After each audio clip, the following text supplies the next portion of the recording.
तालुक्यातील मांडवगण फराटा येथे क्रिकेट स्पर्धेतील बॅनर लावण्याच्या वादातून 2 गटामध्ये संघर्ष होऊन गोळीबाराची घटना घडली आहे। या प्रकरणी शिरूर पोलीस ठाण्यात परस्पर विरोधी गुन्हे दाखल करण्यात आले आहेत। दोन्ही बाजूंनी फायरिंग झाल्याचं समोर आलंय। समझोत्याच्या बैठकीदरम्यान वाद चिघळून पिस्तुलातून गोळीबारही करण्यात आला।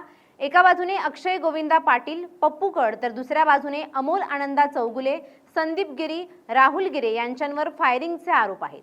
या घटनेत अक्षय पाटील जखमी झालाय। प्रकरणी मिनीनाथ गव्हाणे, अमोल चौगुले आणि राहुल गिरे यांना पोलिसांनी ताब्यात घेतलंय। पुढील तपास उपविभागीय पोलीस अधिकारी प्रशांत ढोले यांच्या मार्गदर्शनाखाली सुरू आहे। पुण्यात क्राईमच्या घटना काही थांबायचं नाव घेत नाहीये। दिवसेंदिवस गुन्हेगारी वाढतच चालली आहे।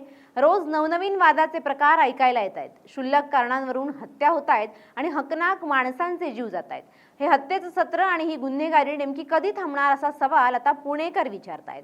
पुणे पोलिसांसमोर आता ही गुन्हेगारी थांबवण्याचं आणि विद्येचं माहेरघर या गुन्ह्यांमधून बाहेर काढण्याचं आव्हान आहे।